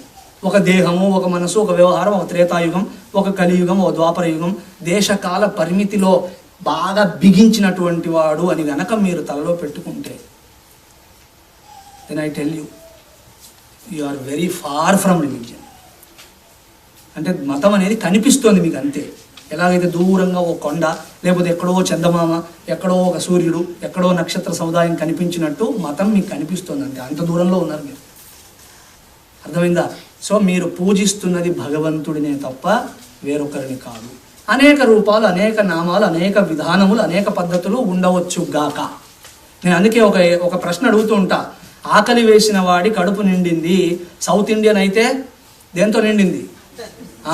ఇంత ఒక రాసి పోసినంత అన్నం, దాంట్లో మధ్యలో రంధ్రం చేస్తే 1/2 లీటర్ సాంబారు, ఆ చుట్టుపక్కల రకరకాల కూరలు, ఇవన్నీ పెట్టి మహాపర్వతం కైలాసంలాగా అన్నం, ఆ చిన్న చిన్న పర్వతాల్లాగా. నేను నేపాల్ ఒకసారి వెళ్ళినప్పుడు I went to see Mount Everest. ఏదో ఫ్లైట్లో వెళ్ళినప్పుడు అదేదో పెద్దగా మధ్యలో అలా ఉంటుంది, చుట్టుపక్కల చిన్న చిన్నవి చాలానే ఉంటాయి. నాకు అప్పుడు గుర్తొచ్చింది ఇదే, అవర్ థాలి, ఇన్ బిట్వీన్ సఫేద్ మౌంటైన్ అన్న రాశి, ఆ చుట్టూ చిన్న చిన్నవన్నీ ఇలా ఉంటాయి ఈ మాదిరి. అండర్స్టాండ్? సో అది తింటే మనకు కడుపు నిండింది, అన్నము, సాంబారు, కూరలు. నార్త్ ఇండియన్ అన్నాం అనుకోండి, అయ్యా నీకు కడుపు ఎలా నిండింది? వాడు అంటాడు నాకు 4 రొట్టెలు, ఆ పక్కనే ఓ మిరపకాయ, దానికి తోడు ఏవో కూరలు లాంటి పదార్థాలు కొన్ని. ఈ ఊరు వచ్చి అడిగా అనుకోండి, బాబు నీ దేంతో కడుపు నిండింది రాని, వాడు he has some other items to enlist, ఏవో రకరకాల వస్తువులు వాడు చెప్తాడు. కడుపు ఇంతకి దేంతో నిండింది, ఆకలి దేనివల్ల తీరింది అని జాగ్రత్తగా ప్రశ్న వేస్తే అన్నం వల్ల కాదు, రొట్టెల వల్ల కాదు, లేకపోతే ఈ పిజ్జా బర్గర్ వల్ల కాదు, దేనివల్ల? ఆహారము వల్ల. ఆ ఆహారము దక్షిణాత్యుడైతే వాడికి అన్నము సాంబార్ అంటాడు, ఉత్తర భారతీయుడైతే రొట్టెలు అంటాడు, పాశ్చాత్యుడైతే ఈ మాదిరి పిజ్జా ఎక్సెట్రా. పాశ్చాత్యులని కాదు, నేను కూడా తింటా. Back in Hyderabad I also eat that. Don't think నేను ఎప్పుడు అన్నం సాంబారే అని ఫిక్స్ అవ్వకండి. So I am also updated. I keep on updating my self. Every 6 months I find out ఇంకా కొత్తవి ఏమన్నా ఉన్నాయా. వెరసి చెప్పదలుచుకుంది ఏంటి, ఒకడికి కడుపు నిండిందంటే ఆహారము వల్ల, by food the hunger is satisfied. ఇప్పుడు నేను అన్నా అనుకోండి, నాకు అన్నము సాంబారు వల్ల నిండింది కాబట్టి అన్నము సాంబారు తప్ప మిగతా ఏవి తిన్నా కడుపు నిండదు అంటే తప్పు. అలాగే రొట్టెల వాడు అన్నాడు అనుకోండి, రొట్టెల వల్లే ఇంకో దాంతో నిండదంటే తప్పు. ఇంకోటి అన్నాడు అనుకోండి, ఇవన్నీ కాదండి, you need to have the Italian pasta, అప్పుడే మీకు నిండుతుందంటే తప్పు. ఇవన్నీ కరెక్టే, తప్పు కూడా. వాటినే అని గీత గీశారా తప్పు అయిపోతాయి. అలాగా భగవంతుడు అనేటువంటి వాడి ద్వారా ఏదైనా జరుగుతుంది. వాడిని ఒకడు రాముడు అంటాడు, ఒకడు కృష్ణుడు అంటాడు, ఏ పేరుతో పిలిచినా, మీరు ఎలా పిలిచినా పలుకుతాడు ఆయన. అటువంటి నామరూపము మొదలైన వ్యత్యాసములను చూస్తూ అదే నిజమని భావించడం అని కుదరదు. సో ఇక్కడ వైదికులు అంటే ఎవరు? బహుదేవతారాధకులా? కాదు. ఏకేశ్వర ఆరాధకులా? అది కూడా కాదు. Recently there was a discussion by some Islamic speaker. అతను ఏం చెప్తున్నాడంటే, మీ వేదములు సైతం మేం చెప్పిన దాన్నే చెప్తున్నాయి. ఇన్ఫ్యాక్ట్ వేదములను ఉన్నట్టు అనుసరిస్తుంది భూమి మీద ఎవడైనా ఉంటే అది మేమే తప్ప ఇంకోటి కాదు. కాబట్టి మీరు నిదానంగా కొంత విమర్శన అది చేసి మీరు మతం అది మార్చుకోవచ్చు అన్నట్టు ఒక చిన్న సూచన చేశాడు. అల్టిమేట్గా బాటం లైన్ అదే. ఎంత మాట్లాడినా నేనేమంటా అంటే, వేదం అంత గొప్పదని అంటున్నావు కదా, నువ్వే ఇటు రావచ్చు కదా, మమ్మల్ని అట్రమ్మనే బదులు వేదమే అన్నింటికంటే ముందున్నది, అదే పరమజ్ఞానం అని నువ్వే అంటున్నావు కదా, then why don't you come here my friend, we can share many things. మీకు కూడా వేదం ఎందు బాగా భావన ఉన్నది, రండి ఇటు రండి. కానీ అతని బాటం లైన్ అది కాదు. కానీ unfortunately that learned friend is missing one point. వేదము యందు ఏకేశ్వర వాదన లేదు. అంటే ఒకడే ఈశ్వరుడు అనేది లేదు. ఒకడే ఈశ్వరుడు అంటే ఏంటంటే, మేమంతా జీవులం, వాడు ఎక్కడో పైన ఉంటాడు, అప్పుడప్పుడు దిగి వస్తుంటాడు వెళ్తుంటాడు, ఈ మాత్రం లేదు. ఇది చెప్పినా కూడా అతను ఒక చోట ఉండేవాడిగా అంగీకరించలేదు. అర్థమవుతుందా? శివుడు ఎక్కడుంటాడు? కైలాసం అని ఏదో భావన కొరకై ఒక స్థానాన్ని చెప్పినా, విష్ణువు ఎక్కడుంటాడు? వైకుంఠం అని ఏదో భావన కొరకు ఒక స్థానము చెప్పినా, మీ ప్రహ్లాదుడే దాన్ని కాదన్నాడు. ఇందు గలడందు లేడని సందేహము వలదు చక్రి సర్వోపగతుండెందెందు వెదగి చూచిన. Is it not right? అది భావన కొరకై ఒక ఉపలబ్ధి స్థానంగా చెప్పారే తప్ప where is Narayana, where is Vishnu, where is Shiva అంటే ద ఆన్సర్ ఈజ్ ఎవ్రీవేర్. ఎప్పుడైనా ఇండియా వెళ్ళండి, పల్లెటూరు వాళ్ళని అడగండి, వెళ్ళి చదువు సంధ్య రాని వాళ్ళని అడగండి, బాబు దేవుడు ఎక్కడ ఉన్నాడు, అంతటా ఆయనే ఉన్నాడు. ఎంత న్యాచురల్గా వస్తుంది చూడండి answer. That is the power of వేద. అది వృద్ధ వ్యవహారం అంటే అది. విని విని విని విని ఏమీ తెలియని వాడు కూడా ఆ మాట వేస్తాడు, ఈశ్వరుడు ఎక్కడ, అంతటా ఉన్నాడు. Whether he understands it or not, he says he is everywhere. కాబట్టి మనం బహుదేవతారాధకులము కాదు. We are not polytheistic people, nor we worship one God, we worship only God. అందుకే మీరు ఒక చెట్టును చూపించి ఇది ఈశ్వరుడు అంటే మేము తలంచుతాం. ఒక కొండను చూపించి ఇది పరమేశ్వరుడికి ప్రతీక అంటే దాని చుట్టూ సర్కమాంబులేషన్ చేస్తాం. 18 కిలోమీటర్లు సౌత్ ఇండియా. తిరువన్నామలై రండి, ప్రదక్షిణ చేయండి, 18 కిలోమీటర్లు, 16 నుంచి 18 కిలోమీటర్లు. People walk all the way without chappal. ఇదేమిటండి ఓ రాయిరప్ప, అది రాయిరప్పే, కానీ అందుకు కూడా ఈశ్వర భావన చేయవచ్చు. నర్మద పరిక్రమ, ఒక నదిని చూపించి ఇది భగవంతుడి పరిక్రమ చేస్తున్నారు. గోవర్ధన పరిక్రమ, ఈ కొండను చూపించి కృష్ణుడు ఏదో కథ అని చెప్పంగానే దాని చుట్టూ ప్రదక్షిణ. టిబెట్కు వెళ్ళి కైలాస పర్వతం ఇది శివుడి నివాసం అనగానే 60 కిలోమీటర్లు 3 రోజులు ఆక్సిజన్ అందదు. ఎంతో పడుతూ లేస్తూ ప్రదక్షిణ 3 days. Why? For us we worship only God. మీరు ఏది చూపిస్తే అక్కడ అది మన యొక్క దర్శనం. సో మిమ్మల్ని అడిగితే వెంటనే జవాబు ఏం చెప్పాలంటే మేము భగవంతుని పూజిస్తున్నాము. ఇన్ఫ్యాక్ట్ ఎవరైనా అలాగే పూజిస్తారు, వాళ్ళకి అది అర్థం కావట్లేదు అంతే. మనకు అర్థమయ్యేందుకు కావలసినటువంటి బోధ వేదము యందు ఉన్నది. కాబట్టి ఆ దర్శనమును వేద పూర్వములోను వేదాంతములోను ఏకమాత్రంగా ఏకవిధంగా మనం చూడవలసి ఉన్నది. సో మీరు అనేక దేవతలను కొన్ని నమస్కారం చేసినా మీరు నమస్కరిస్తున్నది ఒక్కడికే. ఆకాశాత్ పతితం తోయం యథా గచ్చతి సాగరం సర్వదేవ నమస్కారః కేశవం ప్రతిగచ్చతి. That's it. ఇది గనక మీరు ఉదయం సాయంత్రం మనసులో అనుకుంటే ఇంత చెప్పిందంతా గుర్తుంటుంది. సో అనేక దేవతలుగా మీరు నమస్కరిస్తున్నా, ఆయా నిత్య నైమిత్తిక తిథులను అనుసరించి అనేక రూపాలుగా భావించి పూజిస్తున్నా సరే, you are worshipping only one God, only God. He is called Keshava or Shiva, whatever the name you like. ఎలా చెప్పినా తత్వము ఒకటే అయి ఉన్నది. కాబట్టి వేదమే మనకు ఒక మాటను చెప్తోంది, మీరు ఇలాంటి డైకాటమీని ఎంకరేజ్ చేయకూడదు అని వేద పూర్వమే అంటుంది. యజ్ఞ యాగాదులు ఎక్కడున్నాయో, ప్రార్థనలు ఎక్కడున్నాయో, ఉపాసనలు ఎక్కడున్నాయో, స్తోత్రములు ఎక్కడున్నాయో, అనేకత్వానికి ఆస్కారం ఉన్న ప్రదేశం అది. అక్కడే వాళ్ళు అంటున్నారు అనేకత్వము లేదు, ఒకటే ఉన్నది, ఏకం సత్ విప్రా బహుదా వదంతి. ఇది ఒక బ్యాక్గ్రౌండ్. అర్థమైందని నేను అనుకుంటున్నాను. అర్థమవు గాక అని ఆశీర్వదిస్తాను. అంతకుమించి నేను చేయగలిగింది ఏమీ లేదు. ఓకే.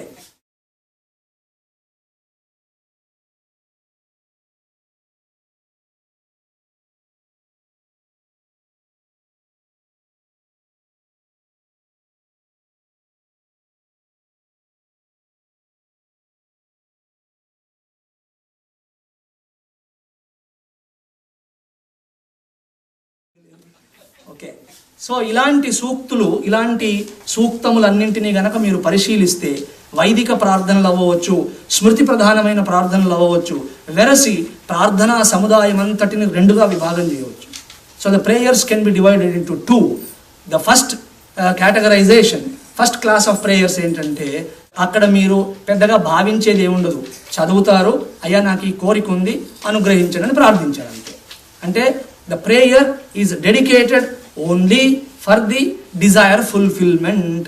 That's it. ఇంకా అక్కడ ప్రయోజనం ఏం లేదు. అంటే ఆ దేవుడు ఏంటి, ఆయన స్వరూపం ఏంటి, ఆయన గుణం ఏంటి, వీటితో మీకేం పని లేదు. ప్రార్థించారు, ఈ 40 రోజులు చేస్తే మీకు ఈ కోరిక తీరుతుందని టీవీలో ఎవడో చెప్పాడు, మీరు ప్రార్థించారు, ఆ కోరిక తీరుతుంది, లేకపోతే లేదు, దట్స్ ఓకే. ఆ రెండిట్లో ఏదో ఒకటి అవుతుంది అంతే. అంతవరకే ఉండేటువంటి ప్రార్థనలు కొన్ని ఉంటాయి. ఇవి మనకు పరిచయమే ఇలాంటివి. 2వ కోవకు చెందినటువంటి ప్రార్థనలు అత్యంత విశేషమైన ప్రార్థనలు. అవేంటంటే కేవలం ఇహ సంబంధమైనటువంటి వాటిని వాంఛించకుండా అంటే they are not addressed for some worldly end, that I should gain this or I should lose something, అట్లా ఏమీ లేకుండా, లేదా ఒకవేళ ఉన్నా సరే అది చాలా ప్రాథమికంగా ఉంటూ అంతకు మిక్కిలిగా చిత్తశుద్ధి కొరకు ప్రార్థన ఉంటుంది. అలాగే ధ్యానము వైపు నడిపించేవిగా ఉంటాయి. కొద్దిగా భావనను ప్రేరేపిస్తూ చివరికి పరిపూర్ణ శరణాగతిని ప్రకటించేటువంటిగా, శరణాగతి వైపు మనల్ని నడిపించేవిగా ఉంటాయి. ఇది సెకండ్ గ్రూప్ ఆఫ్ ప్రేయర్స్. ధర్మము అనేటువంటిది వాస్తవంగా మనకు దొరకాలి అంటే ఈ సెకండ్ గ్రూప్ ఆఫ్ ప్రేయర్స్లో దొరుకుతుంది. మొదటి దాంట్లో కేవలం అయ్యా నేను ఇది చేస్తాను, నువ్వు నాకు అది అనుగ్రహించు అంతే. ఇప్పుడు మీరు పురాణాలు చదివితే ఎంతోమంది అసురులు భగవంతుని ప్రార్థన చేసి ఆయనను దర్శించి అనేక వరాలు పొందినట్టు చూడలే. ఉదాహరణకి మొన్న ఈ మధ్యలోనే నరసింహ జయంతి అయింది కాబట్టి నేను ప్రహ్లాద చరిత్రని చెప్పాను. ప్రహ్లాదుడి నాన్నగారు ఒక ఆయన ఉన్నారు. ఎవరు? మీకు అంతా పరిచయం ఉండాలి ఆయన ఖచ్చితంగా. ఎవరు? కశిపు, హిరణ్య కశిపుడు అంటారు. అతను సామాన్యుడు కాదు, మీతో నాతో పోలిస్తే డెఫినెట్గా గొప్పవాడు. ఎందుకంటే చతుర్ముఖ బ్రహ్మను మీరు ఎవరైనా చూసారా? నేను కూడా చూడలేదు, కానీ ఆయన చూశాడు. మనం ప్రార్థనలు చేస్తే చాలాసార్లు పక్కింటి వాడికి వరాలు దొరుకుతుంటాయి, కానీ వీడు మాత్రం వాడే ప్రార్థన చేశాడు, వాడే వరం సంపాదించాడు. సాధారణమైన వరం అది. ఇది నెక్స్ట్ ఇంపాసిబుల్ లాంటి వరం అండి. కింద చావద్దు, పైన చావద్దు, లోపల చావద్దు, బయట చావద్దు. ఇవన్నీ మొత్తానికి ఈ మేడ్ సమ్ వండర్ఫుల్ MOU ఆయనతో సైన్ చేయించాడు మొత్తానికి. అంటే మీరు తక్కువగా అంచనా వేయగలరా అతన్ని? అలాగే one Ravanasura and some Bakasura, Bhasmasura, all this అసుర పీపుల్. అండ్ వాళ్ళ మినిమం క్వాలిఫికేషన్ చూడండి, ప్రతివాడు దేవుణ్ణి చూసుంటాడు. మనమేమో నేను దేవుణ్ణి చూడట్లేదో అంటే, మీరు దేవుణ్ణి చూసినా కూడా యూ కెన్ బి అసుర, డోంట్ వరీ. దేవుణ్ణి అర్థం చేసుకోవాలి, చూడడం కాదు, ఇట్లా కళ్ళతో చూడడం కాదు అది. You need to understand Ishwara, you need to appreciate what is Ishwara. Seeing is not a big thing అండి. ఈశ్వర కమింగ్ బిఫోర్ యూ ఇట్లా నిలబడి, భక్త నీకేం కావాలి? అయ్యా నాకు సో అండ్ సో నా ఎజెండా ఇవి కావాలి, that's okay, granted, what I to do now lord యథాస్థానం. మీరు కూడా పొండి, మాకు టైం అవుతుంది కదా. సో ఈ రకమైన వ్యవహారమే ఉంటుంది. సో ఈ అసురులంతా ఈశ్వరుని చూశారు, వరాలు పొందారు. అంటే అర్థం ఏంటి? వాళ్ళ ప్రేయర్స్ ఏంటి? మొదటి గ్రూప్ ఆఫ్ ప్రేయర్. దాంట్లో ఏమి తత్వచింతనం లేదు, శరణాగతి ఉండదు, అలాంటి వాటికి పెద్దగా ఆస్కారం ఇచ్చే పరిస్థితి ఏం లేదు అక్కడ. అంటే అదంతా ఈక్వేషన్ లాగా, నువ్వు ఇది చెయ్యి నీకు ఇది దొరుకుతుంది. రెండవ ప్రేయర్స్ అలా కాదు. రెండవ రకమైన సూక్తములు, ప్రార్థనలు ఇలాంటివి మన చిత్తశుద్ధిని పెంచుతాయి. అలాగే శరణాగతి అంటే ఏంటో సూచిస్తాయి. చివరికి జ్ఞానము అన్నామే, అటువంటి జ్ఞానమునకు పునాదిని వేస్తాయి. అలాంటి దాన్ని ఆధ్యాత్మిక సాధనము అంటారు. అంతకు ముందుగా మీరు చేసేది ఏదైనా that falls under one name called religious materialism. So సావధాని సే విచారణ కర్నా చాహియే. am I religious spiritual person or am I religious materialist person? Enquiry అంటే నేనెవరు అని స్టార్ట్ చేస్తే లాభం లేదు. నేనెవరు ఎందుకురా అలా అనుకుంటున్నావు? సడన్గా ఏదో రమణ మహర్షి చెప్పారు. రమణ మహర్షి అలా ఎప్పుడు చెప్పలేదు. రమణ మహర్షి ఏం చెప్పారంటే నన్ను అడగండి, నేను చెప్తా. అర్థమైందా? మీకు మీరే నిర్ణయం చేసేసుకొని ఏవో వాడివిడి రాసిన 4 పుస్తకాలు చదివి రమణ మహర్షి అనుకోమన్నారు. అనుకుంటే ఏమొస్తుంది? నేనెవరు అనుకుంటా. ఏమైంది? నేనెవరని నాకు నేనుగా తెలుసుకోగలిగిన సామర్థ్యం ఉంటే చిన్నప్పుడే తెలిసిపోయేది నాకు. ఇప్పుడు దాకా తెలియలేదంటే ఇంకా తెలియదు కూడా అని. You require some other source to tell you who you are. If at all it is so easy, you would have already got it. అదంత సులభం కాదు. కాబట్టి నేనెవరు అనుకోవడం అంటే అనుకోమని కాదు, అది విచారణ చేయాలి. So but this fellow all of sudden goes to Tiruvannamalai, and తిరువన్నామలైలో పోయిన మరుక్షణం ఈ ప్రాబ్లం స్టార్ట్ అవుతుంది. నేనెవరు? నువ్వు చెప్పాలి, నన్ను అడిగితే ఎలా అంటారు. నా దగ్గరికి వచ్చి స్వామి నేనెవరు, అది నువ్వు చెప్పాలి కదా, నాకెట తెలుస్తుంది? Sudden so I don't know. సరే, ఇట్స్ ఓకే, ఠీకే, for some comedy it's okay. కానీ నేనెవరు అనేది అక్కడ తర్వాత చూద్దాం. నేనెవరు? am I religious materialist? am I religious spiritual person? ఈ క్లారిటీ మీకు వస్తే బ్లెస్డ్ యు ఆర్. ఇది రాకుండా మీరు ఉపనిషత్తులు చదవండి, బ్రహ్మసూత్రాలు చదివండి. ఉపనిషత్తులు ఇవన్నీ ఎందుకు, మళ్ళీ టైం వేస్ట్, స్ట్రైట్గా బ్రహ్మసూత్రమే. ఇంక మధ్యలో ఎందుకండి ఇవన్నీ చదివి? అల్టిమేట్గా అదే కదా చదవాలి. So directly open one book, otherwise by some commentaries, తోచినప్పుడు కాఫీ తాగుతూ 4 పేజీలు, టీ తాగుతూ 4 పేజీలు, ఉప్మా పెసరట్టుతో 4 లాగించారంటే ఏదో చదివేశారు. అండ్ ఫైనల్గా అది ఎట్లాగా అర్థం కాదు కాబట్టి సంభవం ఇది ఇలా అని మీరే ఒక నిర్ణయం చేసుకుంటే సరిపోతుంది. అదే కాకుండా మీకు కొంచెం ఇసుమంత తెలివి గనుకుంటే మీరు కన్ఫ్యూజ్ అయ్యి ఇతరులను కూడా కన్ఫ్యూజ్ చేయగలిగితే ఈ కుర్చీకి కూర్చోండి. ఇంకా దానికి ఎలాంటి సందేహమే ఉంది. Only qualification to become a teacher nowadays is స్వయం కన్ఫ్యూజ్డ్ అన్యానపి కన్ఫ్యూజ్ అయ్యతి. ఇది my way of language. Okay, so మీరు కన్ఫ్యూజ్ అవ్వాలి. అట్లా ఉంటే మీరు యువర్ ఎ సంసారి, యువర్ ఎ అజ్ఞాని. ఇతరులను కూడా కన్ఫ్యూజ్ చేయగలను స్వామి నేను. That's it. Open your own shop now. Don't wait too long. అట్లా ఇతరులను కన్ఫ్యూజ్ చేసి పడేస్తే అయిపోయింది. కానీ I tell you sir, religious మెటీరియలిజంలో ఉన్నంత వరకు స్పిరిచువాలిటీ అనేది ఏంటో కూడా అర్థం కాదు. అందుకే స్వామి నేను 10 ఏళ్ల నుంచి ఉపనిషత్తులు చదువుతున్నాను, ఒక్క ముక్క అర్థం కావట్లేదంటే దట్స్ ఇట్. ఆ ప్రీ రిక్విజిట్ మీ దగ్గర లేదు, నా దగ్గర కూడా లేదు. ఒకవేళ నాకు అర్థం కాలేదంటే, ఎందుకంటే అందులో చెప్పబడుతున్నటువంటి మాట నా అనుభవ తలంలోనిది కాదు, దాన్ని దాటినటువంటి. యతో వాచో నివర్తంతే అప్రాప్య మనసా సహా. No intellection is possible. So Veda is going to teach about that in Vedanta. Upanishad is like that. You don't have the possibility of intellection there. How can you understand? So ఎప్పుడైనా వేదాంతం నాకు వంట పట్టట్లేదు, అర్థం కావట్లేదు, కఠినంగా అనిపిస్తుంది అంటే you have to conclude now that one is a religious materialist. And being a religious materialist ఏం పెద్ద విషయం కాదు. ఎందుకంటే you are a person like Ravana, etc. అతను కూడా రిలీజియస్ మెటీరియలిస్టే. రావణుడు సామాన్యుడు కాదు, సామవేది. ఉదయం లేవంగానే సామగానం చేస్తాడు. మనమేంటి ఆ పిచ్చి పాటలు పెట్టుకొని వింటుంటాం, అర్థం పర్థం లేని వెధవ పాటలు అని వింటాం. ఆయన ఉదయం సామవేదం గానం చేస్తాడంటే మాటల కొన్ని 100,000 శివలింగాలకు అర్చన చేస్తాడు. అవసరమైన పేగులు తీసి వీణ వాయిస్తాడు. ఇట్లా రౌద్రమైన పనులన్నీ చేస్తాడు ఆయన, బీభత్సమైన పనులన్నీ చేస్తాడు. సో సింపుల్గా ఆయన్ని మీరు నాన్ రిలీజియస్ పర్సన్ అని కొట్టిపడేయలేరు. He has to be religious. సామవేదం చేస్తూ ఇన్ని స్తోత్రాలు, ఇంత భజనలు, అవునా కాదా? Can you say is a non devotee? Is not a devotee? No. But క్యా హువా? అంత్ మే క్యా హువా? కుచ్ నహీ హువా. అంటే ఏం అవ్వలేదు. కాబట్టి నేను రిలీజియస్ మెటీరియలిస్ట్గా గనక ఉంటే కళ్ళు తెరిచి రిలీజియన్ని ఇప్పుడు స్పిరిచువాలిటీ కొరకు వాడవలసి ఉన్నది అని అర్థం చేసుకోవాలి. ఇప్పుడు నేను చేయాల్సింది ఏంటి? సడన్గా దాని కొరకు పెద్ద పెద్ద పుస్తకాలు కొని చదవడం కాదు. The revelation of the ever revealed. This fellow buys that book. क्या समझ में आता है? What it requires, catchy titles ఉంటాయి ఇవి. The revelation of the ever revealed, the supreme awareness. అట్లా ఏవో పేర్లు ఉంటాయి. ఆ అడ్జెక్టివ్స్ అవి చూసి బాగున్నాయని కొనేస్తాం. అవి చదివి ఏమిట్రా ఈ మధ్యలో గుడికి గోపురానికి రావట్లేదు. You don't know. I turn అదే. I'm no more religious. I'm fashion statement. నేను ఇప్పుడు రిలీజియస్ కాదండి, స్పిరిచువల్ అయ్యాను. అంటే యాజ్ ఇఫ్ రిలీజియన్ వేరు, స్పిరిచువాలిటీ వేరు, ఇదో ఒక అయోమయం. కాబట్టి మనం చేయాల్సింది కొత్త పుస్తకాలు కొనడం కాదు, లేకపోతే కొత్త మెంబర్షిప్స్ అవి జాయిన్ అయ్యి అర్థం పర్థం లేని ధ్యానము, ఈ తలనొప్పుల్లోకి పోవడం కాదు. మరి ఏమిటి? మీరు చేసే ప్రార్థనలను కొద్దిగా మార్చాలి. అప్పటి వరకు ధనం ధాన్యం పశుం బహుపుత్ర లాభం 100 సంవత్సరం దీర్ఘమాయు, దట్స్ ఇట్ అన్నారు. ఇప్పుడు చిత్తశుద్ధి, శరణాగతి, ఈశ్వర భక్తి ఎక్సెట్రా అని కూడా యాడ్ చేస్తాం అంతే. ఆ విధంగా graduating to another prayer or bringing in such prayers in to our life and a great sense of dedication in such pursuit will invoke the spiritual quotient in us. అప్పుడు దాకా అది అయ్యేది కాదు.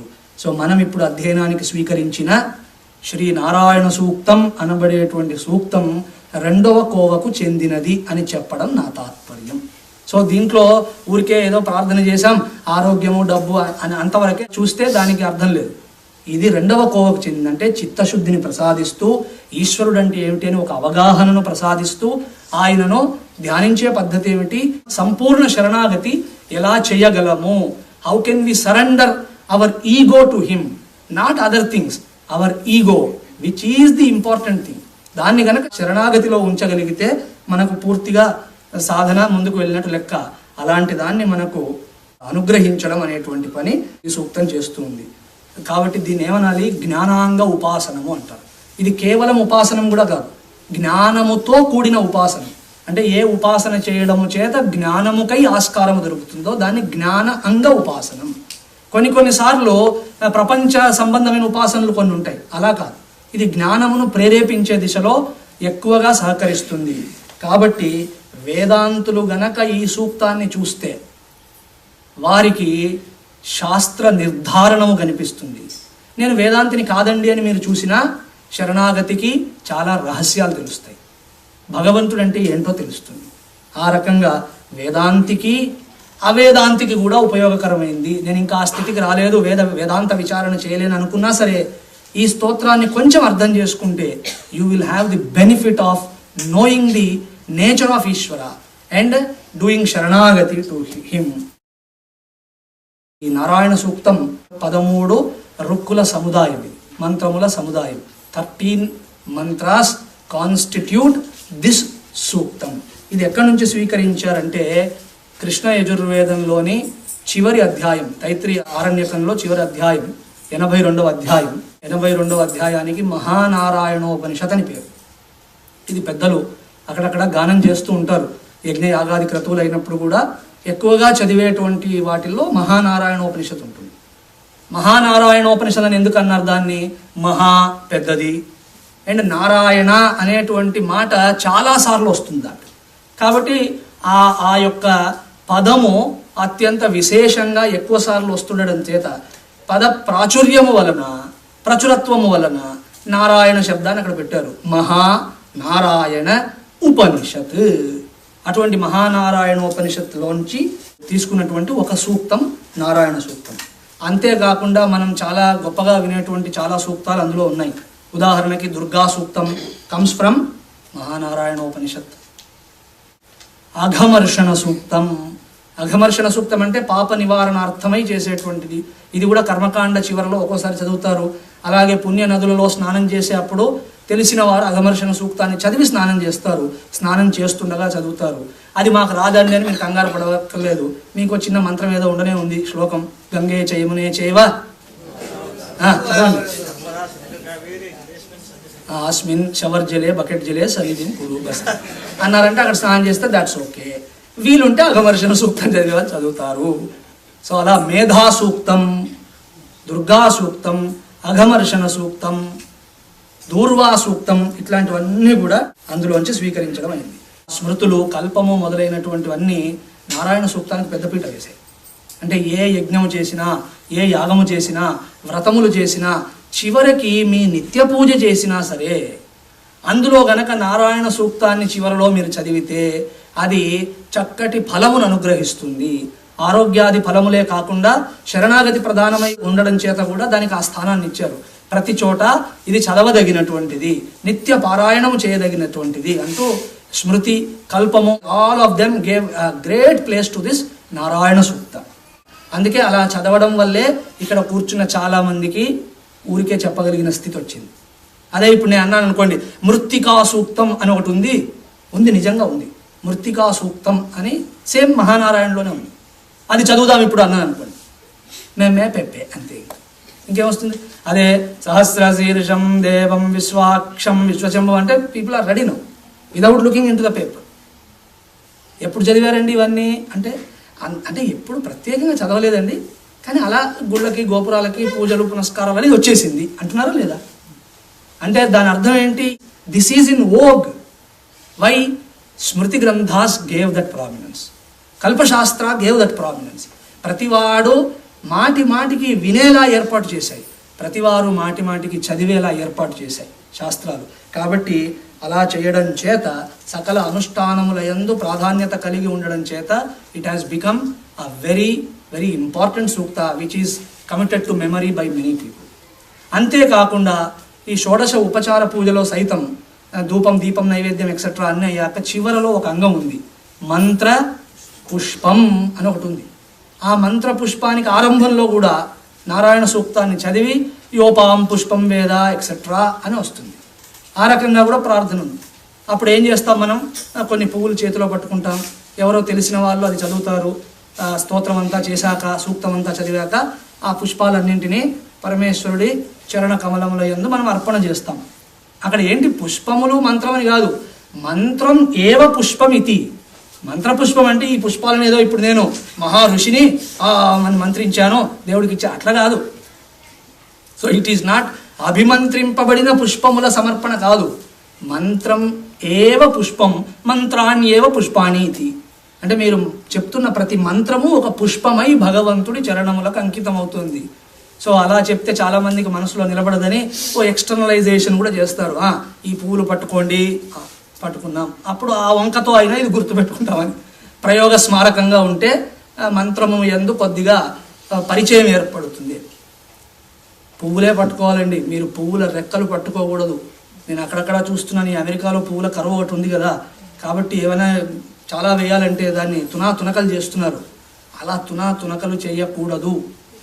పుష్పమును యాజ్ ఇట్ ఈజ్ ఆఫర్ చేయాలి తప్ప ఆ గులాబ్ పువ్వులు తెచ్చి దాన్ని ప్రాణం లేనంత పని చేసి అవన్నీ తీసుకొచ్చి గురువు గారిని ఎత్తిన పోసి ఆ తర్వాత లేకపోతే దేవుడి మీద పోసి ఇట్లా చేయొద్దు.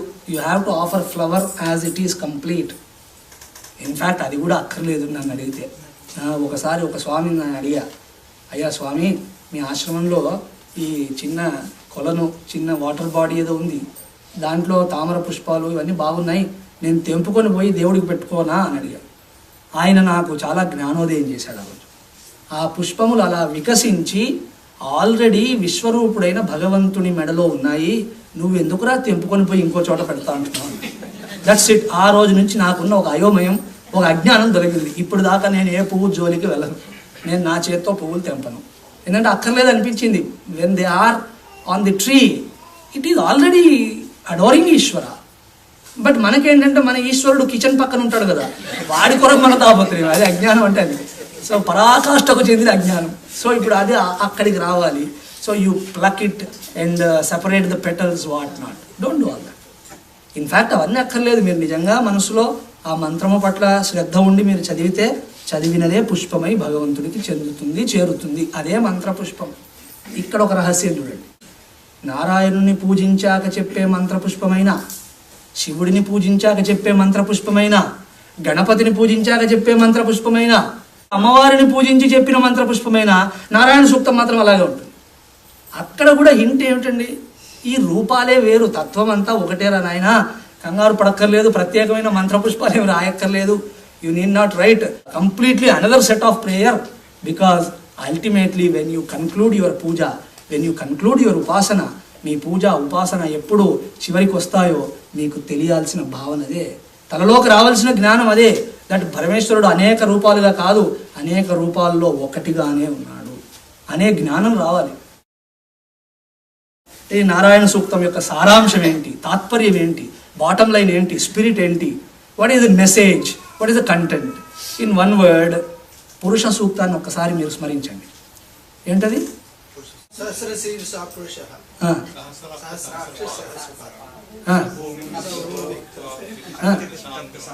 చాలు, అంతే, నాకు అంతే కావాలి.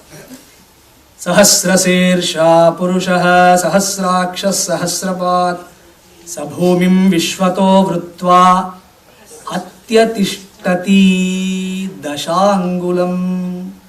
ఈ చరాచరమైన జగత్తును వ్యాపించి కూడా 10 అంగుళాలు ఎక్కువ ఉన్నాడు. ఎవరు? పురుషుడు. మీరు అనవసరంగా వేరే పేరు చెప్పదు, అందుకే పురుష సూక్తం దాని పేరు. పురుషుడు అనేటువంటి వాడు, ఆ పురుషుడు ఎవరో తర్వాత చూద్దాం. పురుషుడు సమస్త విశ్వమును, సమస్త సృష్టిని, సృష్టి అంటే సామాన్యమైంది కాదండి, ఏదో పదం అలా ఉంది, సృష్టి అనగానే ఏదో ఇలా ఉంది అన్నట్టు అనిపిస్తూ ఉంటుంది, కానీ చాలా ఊహించడానికి వీల్లేదు. కాల్ సాగన్ పేరు చెప్పాడు ఇప్పుడే ఆయన. కాల్ సాగన్ ఈ కాస్మాస్ తీసుకోండి ఒకసారి, ఇప్పుడు కొత్తది రివైజ్డ్ వర్షన్ వస్తుంది, వండర్ఫుల్ ప్రజెంటేషన్. అట్లాంటివైనా పరిచయాలు ఉన్నాయా? కాల్ సాగన్ అంటే తినే వస్తువు అనుకుంటున్నారా? తినేది కాదు, ఒక సైంటిస్ట్, చాలా గొప్ప వ్యక్తి. వారు చేసినటువంటి ఆ గొప్పదైన కార్యక్రమం అంతా నేను చూశాను. నా జీవితంలో అదొక అనుభూతిగా నేను చెప్పుకోగలను, బికాజ్ ఆయన చేసిన ప్రయత్నం, శ్రమ అలాంటివి. సో అలా సృష్టి గురించి మీరు ఆయన చెప్పిన మాటల్లో సులభతరంగా విన్నా కూడా ఊహించడానికి వీల్లేదు. మీకు ఊరికే చెప్తా తమాషాకి, మనకు బాగా దగ్గరగా ఉన్న నక్షత్రాన్ని చేరడానికి 4.3 లైట్ ఇయర్స్ పడుతుంది. 4.3 light years it takes to reach to the nearest star. Light year అంటే లైట్ ఇయర్ అని కాదు, లైట్ ఇయర్ అట్లా కాదు.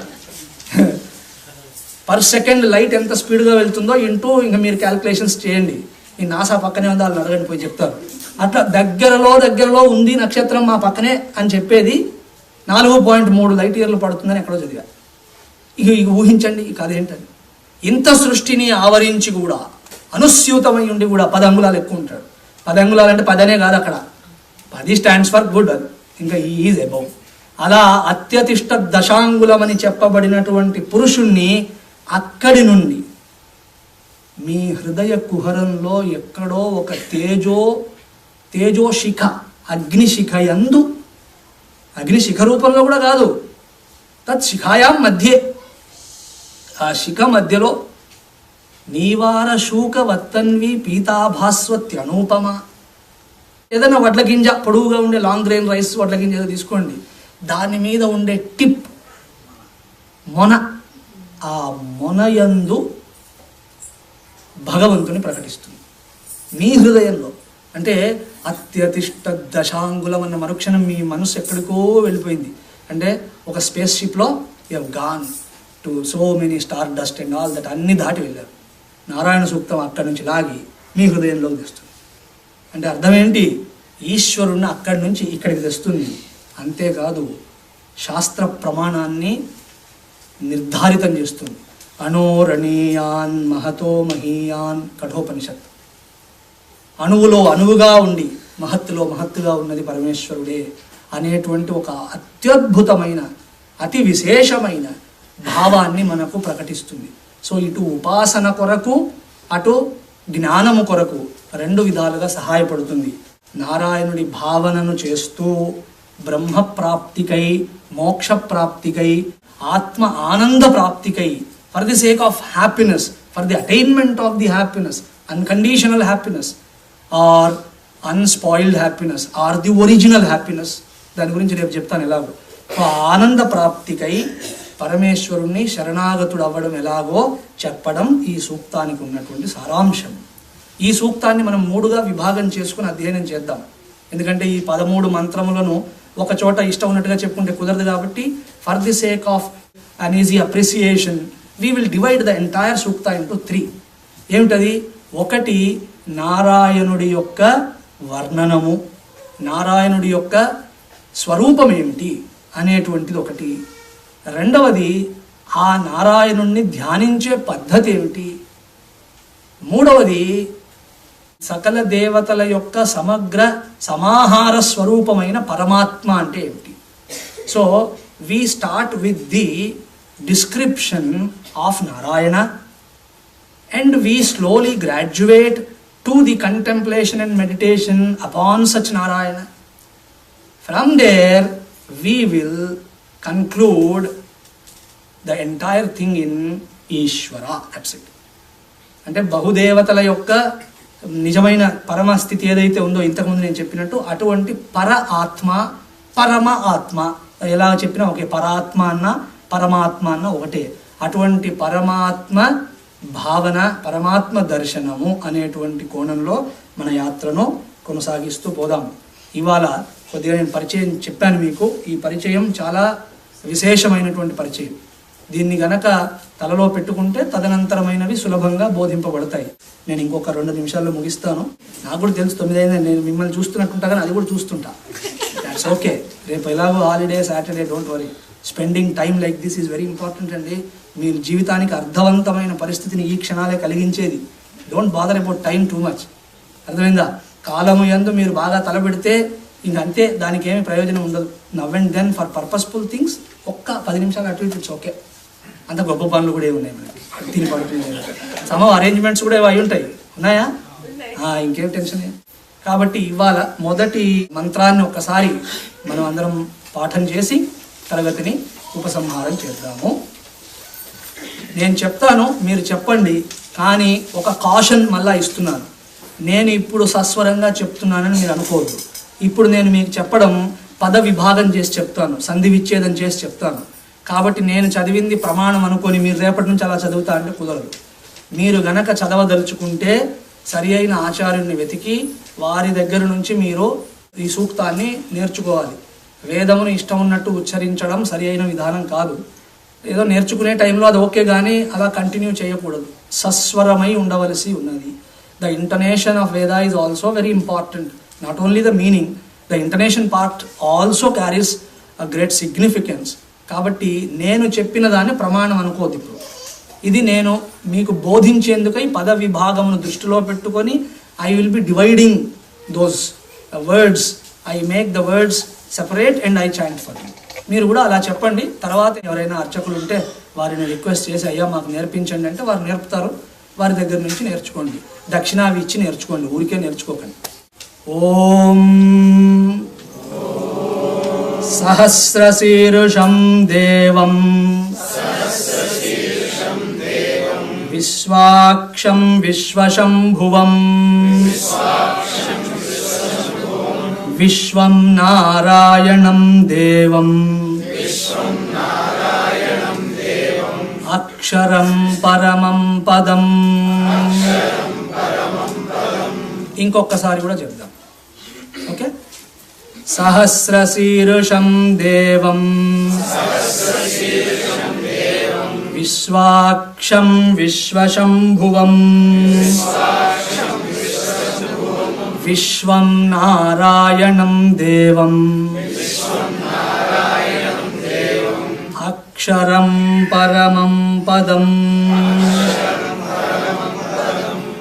ఈ సూక్తంలో నారాయణం దేవం, నారాయణుడు అనేటువంటి దేవుడిని ధ్యానిస్తున్నాం అన్నట్టుగా ఇది చెప్పారు. నాకు సడన్గా ఒక క్వశ్చన్ వచ్చింది. ఇప్పుడు మీకు నాకంటే ఎవరో పేర్లు పెట్టారు, బాగుంది. ఈ దేవుడికి ఈ పేరు ఎవరు పెట్టారు? మంచిగా చెప్తున్నానే నారాయణుడు, ఎవరు పెట్టుంటారు ఆ పేరు? ఇది హోంవర్క్ చేసి రేపు రండి, అప్పుడు మళ్ళా మనం చర్చ చేద్దాం. నా మాటల్ని ఇంత సావధానంగా విన్న మీ అందరికీ హృదయపూర్వకంగా నమస్కరిస్తూ ఈనాటి ప్రసంగాన్ని ఇక్కడ విరామం చేస్తున్నాను. హరి ఓం తత్సత్. ఈశ్వరో గురురాత్మేతి మూర్తిభేద విభాగినే వ్యోమవద్వ్యాప్త దేహాయ దక్షిణామూర్తయే నమః. హరి ఓం.